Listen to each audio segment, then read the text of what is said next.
గంగా భవాని. ఏం చేస్తూ ఉంటారమ్మా? కొట్టండి. కొట్టు, కూరగాయలు కొట్టు. ఎలా ఉన్నాయి మరి, రేట్లు ఎలా ఉన్నాయి మరి? గతానికి ఇప్పుడు తేడా ఏం కనిపిస్తుందమ్మా ఈ 2 ఏళ్ళ తర్వాత? అంటే మాకు మరీ అంత రూపాయి రాదు, మరీ అంత నష్టం ఉండదండి, సరిపడా ఉంటుంది మాకు. అంటే కూరగాయలు ప్రజలకు అందుబాటులో ఉన్నాయండి. మరి ఏంటమ్మా ఈ కుటుంబ ప్రభుత్వం 2 ఏళ్ళు అవుతుంది, ఎలా ఉందమ్మా నీకు? పథకాలు అంటే అంటున్నాయి? పథకాలు ఏమి రావండి. మేము కొట్లు చూసుకునేవాళ్ళం, పథకాల గురించి అయితే మాకు తెలీదు. మాకు ఎట్లాంటి ఏమి రాలేదు. మేము కూరగాయలు మాత్రం అమ్ముకుంటాం. గోడే ప్రసాద్ కొట్టే పెట్టించాడు కాబట్టి మాకు దాని వల్ల బతుకుతున్నాం, బాగానే ఉన్నామండి. పనితీరు ఎలా ఉందమ్మా మరి? ఇక్కడ మీ ఎమ్మెల్యేగా ఉన్నారు, ఆయన బాగా చూసుకుంటారండి. అన్ని అందుబాటులో, మాకు జనాలకి అందుబాటులో మాత్రం అన్ని ఏది లోటు లేకుండా చూస్తున్నారు. మరి కూటమి ప్రభుత్వం వచ్చిన తర్వాత మహిళల మీద దాడులు ఎక్కువైపోయినాయి, ఎక్కడ లాండ్ ఆర్డర్ లేదని పదే పదే వైసీపీ నాయకులు చెబుతున్నారు కదా. అది అయ్యేదానికి ఆయన ఏం చేస్తాడండి, జనాల్లో కూడా ఉంటది కదా. జనాలు ఇప్పుడు మన జాగ్రత్తలో మనం ఉండాలి. మనం ఏంటని మన రోడ్ల మీదకి వెళ్తే ఎవరైనా ఏదేం చేస్తారు, దానికి ఆయన ఏం చేస్తాడు? ఎమ్మెల్యే గారు అయినా లేదంటే ఆయన ఏం చేయలేరు కదా. అది మరి చంద్రబాబు నాయుడు గారి పరిపాలన ఎలా ఉందమ్మా? ఆయన ఇప్పుడు వచ్చి 2 సంవత్సరాలు అవుతుంది, ఎలా ఉంది? జనాలకు అందుబాటులో ఉన్నాడా లేదా? జనాలకు అందుబాటులో బాగా చూసుకుంటున్నారు. ఏం చేస్తున్నాడు ఆయన వచ్చిన తర్వాత? ఏం జరుగుతుందమ్మా రాష్ట్రంలో? ఆయన వచ్చినాక ఎందుకు పోయలేదండి, అన్ని బాగానే అందిస్తున్నాడు. ఇప్పుడు దేనికైనా సరే ఏది లోటు లేకుండా చూసుకుంటున్నాడు కదా. ఇసుక రేట్లు తగ్గించాడు. మరి ఇప్పుడు వీళ్ళకి పింఛనీళ్ళు టయానికి ఇంటికి వెళ్ళి ఇచ్చేస్తున్నారు. మరి రేషన్ కరెక్ట్గా వేస్తున్నారు. రోడ్ల పనులు బాగా చేపిస్తున్నాడు. అన్ని బాగా చేస్తున్నారు ఆయన. అంటే ఈ కూటమి ప్రభుత్వం చేత వాలంటీర్లు తీసారు, వాలంటీర్లు లేకపోతే ఎవరికి పథకాలు అందట్లేదు, ఎవరికి రావట్లేదు అని చెబుతున్నారు కదా వాళ్ళు. గుర్తుదండి. అంటే మరి వాలంటీర్ లేకపోతే ఎందుకు పని జరుగుతుంది? ఎలా ఇస్తున్నారు మా డబ్బులు, ఎలా ఇవ్వగలుగుతున్నారు? వాళ్ళే వెళ్ళి ఇచ్చేస్తున్నారండి, లేదంటే అక్కడ ఆఫీస్ కాడికి వెళ్ళి ఇచ్చేస్తున్నారు. వీళ్ళే వెళ్ళి ఇస్తున్నారు అసలు. అంటే గతంలో ఇంటికి వచ్చి ఇచ్చేవాళ్ళు, లేకపోతే ఇంటికి కూడా రావట్లేదు అన్నమాట. గతంలో వెళ్ళేవాళ్ళు కాదండి, వాళ్ళు వెళ్ళి తెచ్చుకునేవాళ్ళు. వీళ్ళు ఇప్పుడు వెళ్ళి ఇచ్చేస్తున్నారు. మరి ఇప్పుడు ఈ 2 సంవత్సరాల్లో మహిళలకి సంబంధించిన అంశాలు ఏ పథకాలు అందినాయి అమ్మా? జానకాలు అందినాయి, అందలేదంట అసలు పథకాలు? అందిన వాళ్ళకి అందినాయండి, అందిన వాళ్ళకి బాగానే అందుతున్నాయి, అందుకోని ఉండలేదు. ముసలి వాళ్ళకి కానీ లేకపోతే వచ్చే వాళ్ళకి కానీ దేనికైనా సరే. ఇప్పుడు గోడే ప్రసాద్ గారు కూడా ఎవరికైనా బాగలేదన్నా ఇంటికి వెళ్ళి మరీ చూసి అందుబాటులో ఏమైనా కావాలంటే ఇచ్చేస్తున్నారు.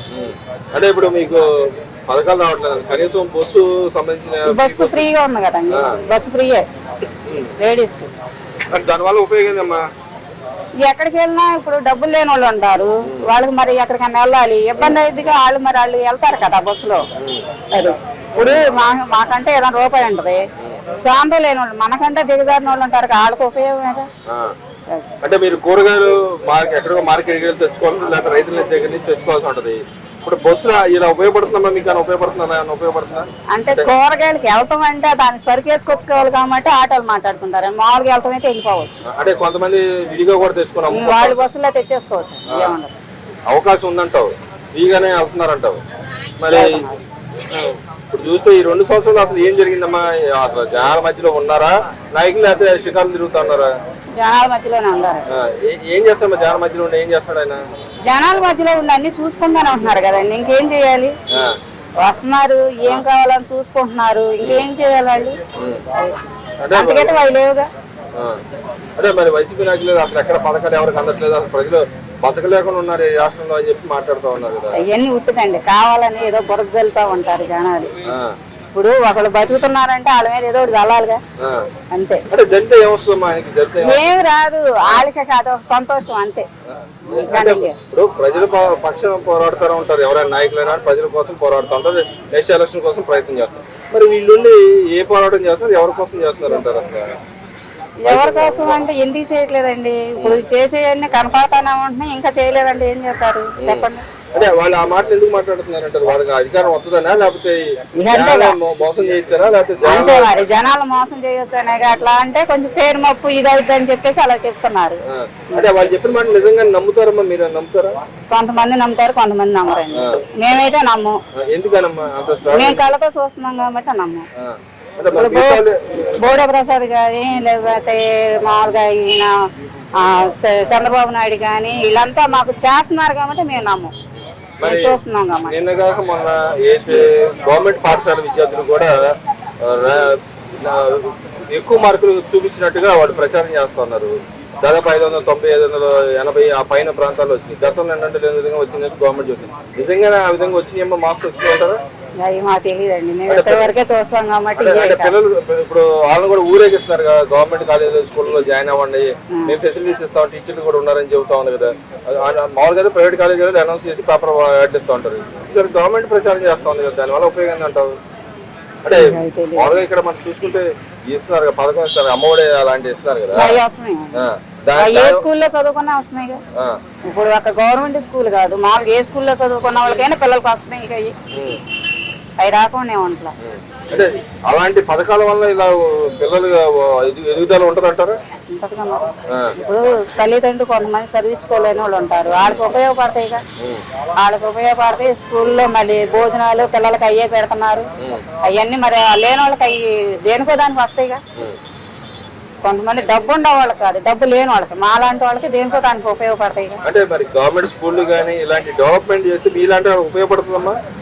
ఉపయోగపడుతుంది. అంటే దేనికి ఉపయోగపడుతుంది అంటారు? ఇప్పుడు గవర్నమెంట్ స్కూల్ అంటే లేని వాళ్ళు ఇప్పుడు డబ్బులు ఇచ్చి చదివించలేరండి. వాళ్ళు చాలా అట్లాంటి వాళ్ళు చాలా మంది. ఇప్పుడు వీళ్ళు 50 మంది ఉంటే వాళ్ళు 100 మంది ఉండారుగా, మరి వాళ్ళకి ఉపయోగపడుద్దిగా. మరేంటమ్మా ఈ 2 సంవత్సరాల్లో నువ్వు ఏం చూసావమ్మా? గతానికి ఇప్పుడు ఏం తేడా కనిపిస్తుందమ్మా? నాకైతే మంచిగా అనిపించిందండి. ఇప్పుడు ఎలా ఉందమ్మా? గతంలోనైతే మాత్రం మాకు ఏం అందుబాటులో లేవు, ఏం చేయలేదు 5 సంవత్సరాల్లో. ఇప్పుడు ఇవి వచ్చిన తర్వాత మేము బాగానే ఉన్నాం. అంటే ఆయన చెబుతాను, నేను వస్తే మేలు జరిగింది అందరికి, నా టైంలో జరిగింది, ఈ గవర్నమెంట్ ఏం జరిగినా పదే చెబుతా ఉన్నాడు కదా.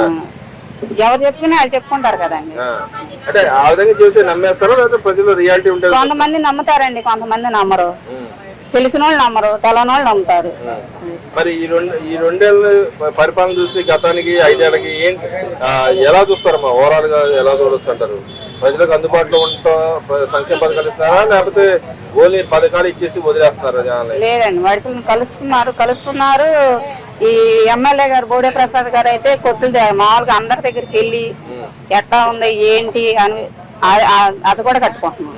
మరి మొన్న బస్సు లేకపోతే బస్సు ఎక్కైనా డ్రైవర్ తిడతా ఉన్నాడు కదా. ఆయన దేనికి తిట్టాడంటే ఆయన స్పీడ్ గా వెళ్ళిపోతున్నారు, దాని వల్ల తిట్టారు. అంత స్పీడ్ గా నువ్వు దేనికి వెళ్తున్నావు, రోడ్లో మరి జనాలు ఉంటారు కదా, అక్కడ సినిమా హాల్ దగ్గర ఆపుకొని వెళ్ళిపోయారంట, దాని గురించి తిట్టారు. అంటే అలా ఎక్కి అలా తిడతాను ఎలా చూడటం? మరి ఆయన చేసిన తప్పుగా ఆపాలిగా. మరి ఇప్పుడు జనాలు ఉన్నప్పుడు రోడ్డు మీద స్పీడ్ గా వెళ్ళిపోకూడదు కదా, వాళ్ళు నిదానంగా వెళ్ళాలిగా. అది అందుకనే తిట్టారు. ఆయన తప్పేముంది దాంట్లో, తప్పలేదు చెప్పి మంచిగా చెప్పారుగా. అంటే మరి ఆయన ఈ 2 సంవత్సరాల్లో మీ ఏరియాలో ఏం డెవలప్ చేశారమ్మా? ఈ ఏరియాలోనండి ఎందుకు చేయలేదండి. మురికి కాలువలు చేపిస్తున్నాడు, రోడ్లు చేపిస్తున్నాడు, లేని వాళ్ళ దగ్గరికి వెళ్ళి ఏం కావాలని ఇస్తున్నాడు. ఇప్పుడు దారాలు చేసుకున్నారు, బళ్ళు ఇచ్చారు, మరి ఫ్రీ బస్సులు వేయించారు. ఇవన్నీ ఆయన చేసినాయి కదా. ఇంకా చాలా ఉండి అవుట్ వాళ్ళకి మళ్ళీ కుర్చీలు ఇస్తున్నారు, ఆయన చాలా చేస్తున్నారు బోడే ప్రసాద్ గారు. మరి ఇక్కడ చూసుకుంటే ఏదైతే ఆరోగ్యశ్రీ లేదు, ఈ గవర్నమెంట్ వచ్చిన ఆరోగ్యశ్రీ ఎత్తేసని చెప్పి అంటారు. మరో పక్కన సీఎం రిలీఫ్ ఫండ్ కింద డబ్బులు ఇస్తున్నారు. నిజంగానే ఆరోగ్యశ్రీ ఉంటే పనిచేస్తుంది అంటారు, సీఎం రిలీఫ్ ఫండ్ ఉండాలంటారు, లేకపోతే 2 ఉండాలంటారు? 2 ఉంటే మంచిదే కదండి, 2 ఉండాలి కదా. నమస్కారం.